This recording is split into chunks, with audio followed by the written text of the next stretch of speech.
we're going to go to foreign policy and international matters if we Before can. we leave that, did we hear the size of the fine? Phil Elliott is over here in this section, and Phil Elliott has a question for Senator McCain. Phil? Yes, Senator McCain, how will all the recent economic stress affect our nation's ability to act as a peacemaker in the world?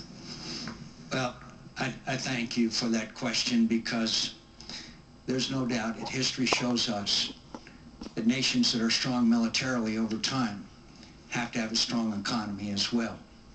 And that is one of the challenges that America faces. But having said that, America, and we'll hear a lot of criticism, I've heard a lot of criticism about America and our national security policy and all that, and much of that criticism is justified.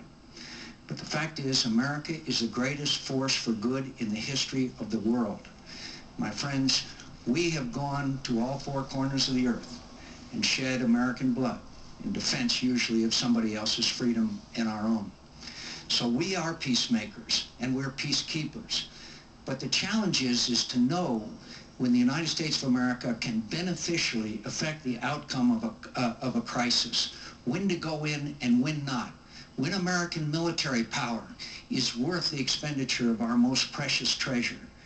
And that question can only be answered with someone with the knowledge and the experience and the judgment to know when our national security is not only at risk, but where the United States of America can make a difference in preventing genocide, in preventing the spread of terrorism, in doing the things that the United States has done. Not always well, but we've done because we're a nation of good.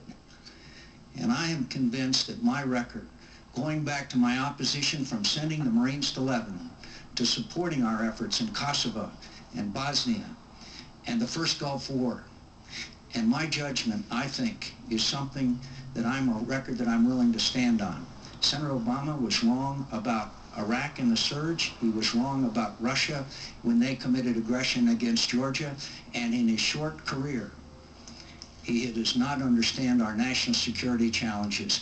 We don't have time for on-the-job training, my friend. Senator Obama, the economic constraints on the U.S. military action around the world. Well, you know, Senator McCain in the last debate and today again suggested that I don't understand.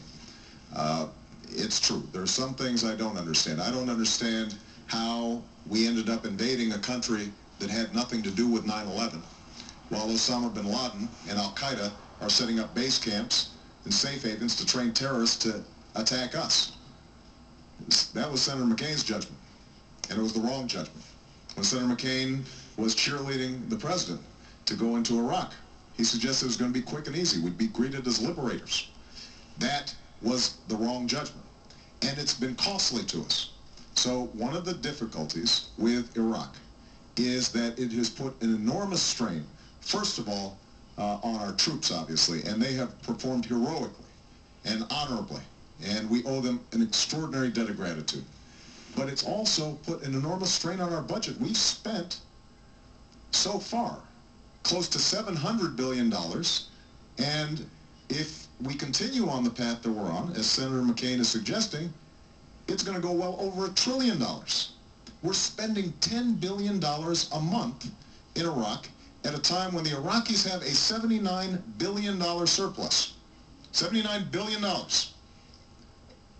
And we need that $10 billion a month here in the United States to put people back to work, to do all these wonderful things that Senator McCain suggested we should be doing, but has not yet explained how he would pay for.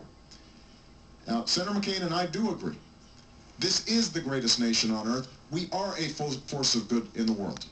But there has never been a nation in the history of the world that saw its economy decline and maintained its military superiority.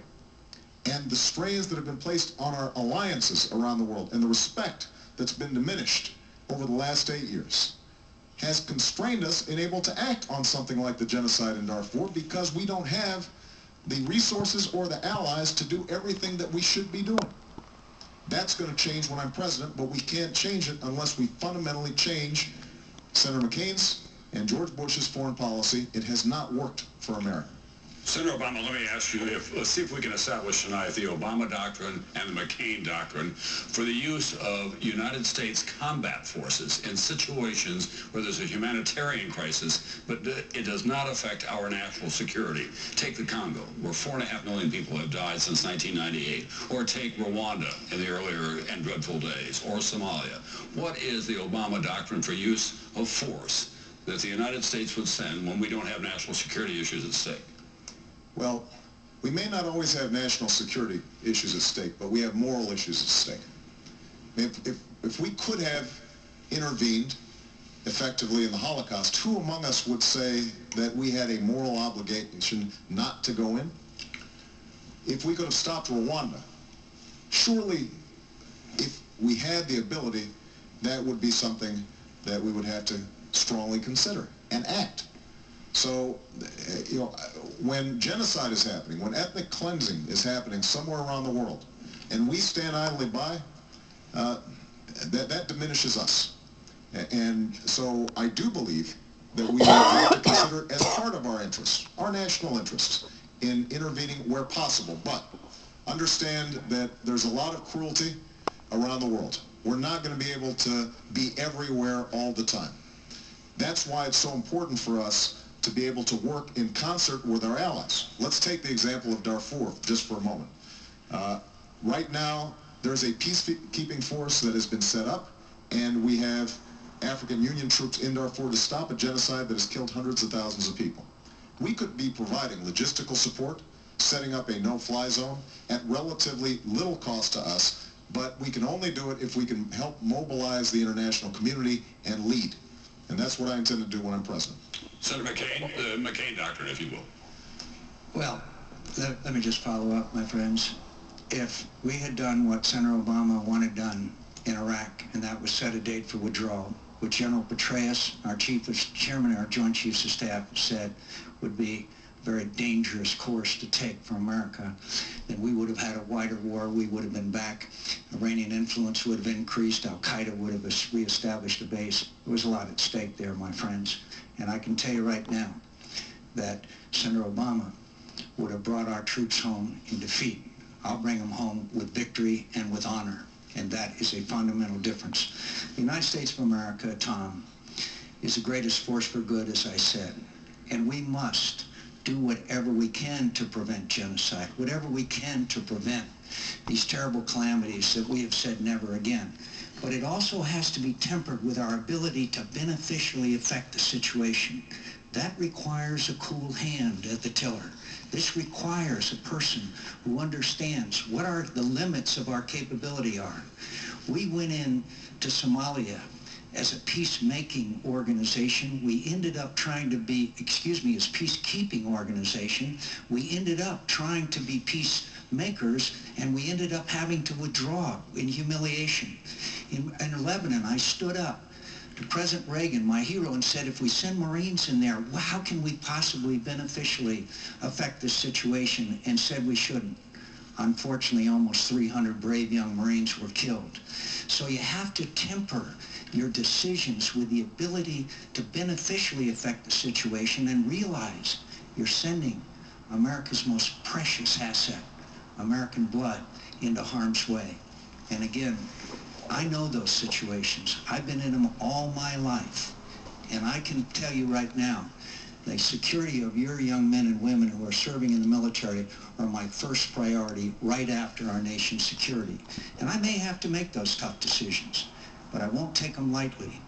And I understand that we have to say never again to a Holocaust and never again to Rwanda. But we also better be darn sure we don't leave and make the situation worse, thereby exacerbating our reputation and our ability to address crises in other